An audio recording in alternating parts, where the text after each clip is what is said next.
si nos pudiera explicar, más allá de lo que ya se sabe, que se ha aprobado este octavo retiro de fondos, ¿qué es lo que viene? Podemos hablar de algunos plazos, las personas piensan que el día de mañana o el mismo día de ayer ya podían retirar sus fondos, hay que aclarar un poquito el panorama.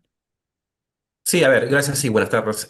Hay un proceso, digamos, para operativizar el retiro, ¿ya? El retiro asciende a 4 UITs, estamos hablando de más o menos unos 21.400 soles, ¿no? Que no se dispone de inmediato. Digamos que van a ser 4 armadas, ¿no? De 5.350 soles cada 30 días. Si todo sale bien, el reglamento se operativiza y digamos todo corre rápido, ya digamos que podríamos hacer el primer retiro a fines de octubre o la primera semana de noviembre de este año. Podría ser, por ejemplo, el 5 de noviembre del 2025, ya el primer retiro, y después los siguientes retiros van a ser cada 30 días. El 5 de diciembre, el 5 de enero y el 5 de febrero. Son en 4 armadas específicamente, ¿no? Pero digamos, todo va a depender de los tiempos que se tengan, pero puede ser, en el mejor de los casos, finales de octubre y sería final de noviembre, final de diciembre, final de enero y febrero o primera semana de noviembre. Ok, y también va a haber unas modalidades, es decir, unos topes para el retiro. No es que la gente va a poder retirar hasta 21.000 soles directamente, esto se va a dar de manera escalonada. Sí, correcto.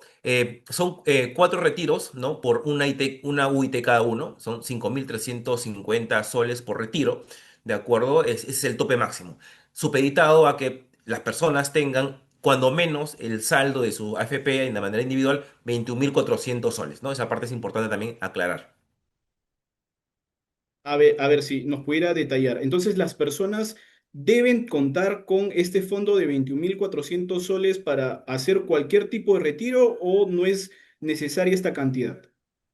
O sea, uno puede tener, si quiere retirar las 4 UITs, ¿no? Y retirar todos los fondos, tener ese monto, digamos, como mínimo para el retiro. Si se cuenta con menos, se retirará solamente una UIT o dos. Va a depender. Pero el tope máximo son los 21.400, supeditado al fondo que tenga cada uno de nosotros, ¿no?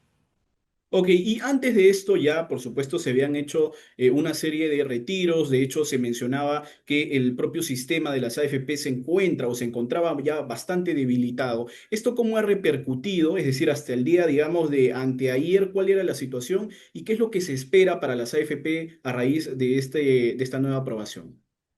A ver, debemos recordar que la naturaleza del retiro de las AFPs inicia cuando se generó el tema del COVID en el 2020, como ayuda para que todos los peruanos tengamos un poco más de dinero o dinero para suplir algunos gastos corrientes de aquel momento. Ya este octavo retiro, si uno lo ve en los grandes números, estaríamos hablando de que el saldo de acumulado de FPs podría llegar a ser alrededor de unos 100.000 millones de soles. Si lo que vamos a poner en términos prácticos, estaríamos hablando que este fondo, este saldo, luego de los retiros, serían exactamente igual al saldo que tendríamos, hubiéramos tenido en el año 2013 o 2014. Sería un retroceso de al menos 10 años de los saldos acumulados en las AFPs. Y eso es un tema bastante complejo en realidad. Eso, las consecuencias que podrían existir, pero para ambos lados, tanto para el lado de la AFP como para el lado de las propias personas, de los ciudadanos, esto sí, por supuesto, a mayor plazo. ¿Cuál sería? Bueno, para las personas que han hecho los retiros, incluido este, probablemente ya tengamos saldo cero. Es decir, personas que ya no tienen saldo de FP y por ende cuando llegue el momento de su jubilación no tendrán nada, digamos, un montón mínimo para poder subsistir. Y ahí hay un agravante importante. Estamos pasando un problema al futuro en realidad. ¿Por qué? Porque los retiros nos permiten hacer gastos en la actualidad, gastos corrientes, ¿no? Comprar, pagar deudas si fuese el caso. Pero cuando llegue un momento en el que ya no podamos trabajar y dependamos de este fondo para poder cubrir estos gastos, ya el saldo va a ser de repente muy bajo. Eso para el lado de las personas. Por el lado de las FPs, el tema viene por el lado del monto administrado. Se supone que la FP tiene como principio tener un dinero para nuestra jubilación. Y cada FP administra este dinero para que esto crezca. En el retiro sexto, por ejemplo, se tenía 122.000 millones de soles. Luego de hacer el séptimo retiro, llegó a ser 105.000 millones de soles. O sea, y se proyecta que ahora, ya para este último y octavo retiro, el saldo pueda llegar muy cercano a 100.000 millones de soles, lo cual en verdad es bastante preocupante. tomando en cuenta que la AFP es un tema es previsional, es nuestra jubilación, nuestro fondo, cuando ya tengamos más de 65 años. Sí, respecto a estos miles de millones de soles y la variación que van teniendo y la proyección, si nos pudiera explicar de manera un poco más sencilla para que las personas que nos están viendo puedan entender realmente la magnitud y la consecuencia, ¿cuál sería? Sería que las personas que teníamos en el 2020 nuestro saldo de FP, de acuerdo, ya con los subsiguientes retiros que se dieron hasta este octavo que se podría dar, probablemente el saldo ya sea cero. Se conoce, se sabe por parte de las FPs que hay afiliados que ya tienen saldo cero. Entonces, ahí hay una preocupación. ¿Por qué? Porque es un fondo, el FP lo que hace es administrar el fondo individual de cada uno de nosotros, a partir de nuestro trabajo mensual y aportes mensuales. Pero si ya lo tenemos a los 45 o 50 años y esto y hemos ido retirando, probablemente nos vamos a quedar 10 o 15 años para nuevamente aportar y saber si este fondo que es individual nos permita tener una calidad de vida para los siguientes 10 años más. Entonces, ese es un punto importante que todos deberíamos evaluar. Si bien hay una aprobación de retiro, deberíamos primero pensar si en realidad te retiro, ¿para qué lo voy a necesitar? ¿Cuál es el sentido del retiro? Porque estaríamos considerando o dejando de lado el poner ese monto para nuestra futura jubilación en vez de utilizarlo para gastos actuales como compras o pagar deudas, entre otros. Eso, a eso queríamos ir también. Respecto ya a la experiencia que se tiene de los retiros anteriores, ¿para qué está utilizando la gente sus retiros de los fondos de las AFP? ¿Lo destina para tal vez educación, para un ahorro a largo plazo o quizás para compras de corto plazo de inmediatez? En realidad, cuando se ha visto un poco los números, una buena parte de ese dinero se ha hecho básicamente para compras, para consumo interno, demanda, gasto corriente. Hemos comprado cosas, hemos comprado prendas, alimentos, lo cual está bien, pero muchas personas han pensado y aún creo que piensan que el retiro de la AFP o lo que tengamos por retirar es como un ingreso más. Y eso no es así. Nosotros tenemos que subsistir con nuestros ingresos recurrentes mensuales. Pero si apostamos a que hay un retiro en AFP como este octavo que se ha aprobado, estaríamos pensando, inclusive hay personas que ya tienen en mente qué comprar o qué gastar, sin siquiera haberlo retirado. Entonces, eso en verdad es un tema muy delicado que cada peruano debería evaluar si en realidad necesita el dinero y no pensar que es un ingreso nuevo, es una bonificación. No, estás consumiendo tu propio fondo de jubilación. Y es bien importante que todos tomemos conciencia de eso.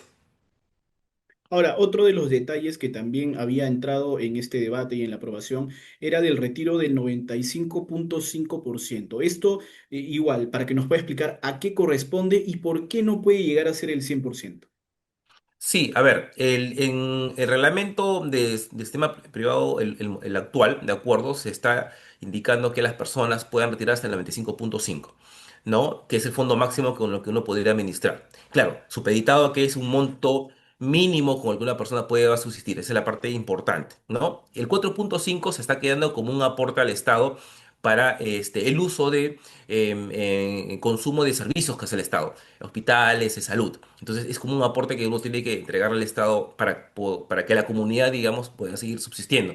Entonces eso también es importante precisar. De hecho, que el que ya tengamos la opción de poder retirar nuestro 95,5 es muy importante, pero lo más relevante es que tengamos en cuenta si a ese momento en realidad vamos a tener un fondo que retirar. Y si si seguimos en el proceso de hacer más retiro de FP, probablemente ese 95,5 llegue a ser cero o muy cercano a cero.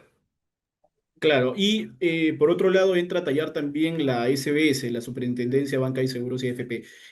¿Cuál es el rol aquí? Porque va a tener que ser protagonista también para que esto se pueda ejecutar. Sí, acá la SBS lo que tiene como rol es, digamos, operativizar todo el proceso. Exige los reglamentos sobre los cuales las AFPs van a permitir a las personas inscribirse o registrarse a través de plataformas, el poder ingresar su solicitud para hacer los retiros programados de su AFP. Entonces, el SBS es el supervisor, que todo el proceso sea transparente, que las AFPs tengan las plataformas suficientes para que cada uno de los afiliados pueda registrar sus datos, ¿de acuerdo? Y solicitar el retiro o no de sus fondos en estas cuatro armadas. Entonces, es un supervisor relevante e importante que el proceso, así como se ha aprobado en el legislativo, cumpla su rol específico, ¿no? ¿Se sabe aproximadamente cuántas personas son las que están inscritas en general en el sistema de las AFP? No sé si se tiene un porcentaje de cuántas ya retiraron o de acuerdo a la cantidad de dinero que hayan retirado a la situación de hoy, antes de que inicie este octavo retiro. Se conoce, digamos, el monto administrado, ¿no? Ahorita, al cierre de agosto, el monto administrado de las AFPs asciende a 118.000 millones de soles en este momento, ¿no? Entonces, para cuando se inicie el primer retiro, probablemente en noviembre, el saldo podría llegar a ser 122.000 millones, que casualmente es exactamente el mismo monto que se tuvo en el sexto retiro. O sea, y el sexto retiro fue en el año 2024. Y cuando se genera el retiro, probablemente lo que quede en el fondo de todos los afiliados sea muy similar o por debajo de 100.000 millones de soles. Acá lo alarmante es que este saldo es muy cercano al 2014 o el 2013. Entonces, los que no han retirado, digamos que tienen un fondo. Y los que se han retirado ya casi es cero. Adicionalmente a ello, cuando hay un retiro de las AFPs, también hay un impacto en el mercado de valores. Las acciones comienzan a tener algún tipo de repercusión porque las AFPs tienen que tener liquidez para poder entregar ese dinero a cada uno de los afiliados. Entonces, en realidad el impacto viene por varios frentes, a pesar que esta liquidez que uno va a tener y va a conseguir va a permitirle poder comprar algunas cosas o tener gasto corriente, ¿no?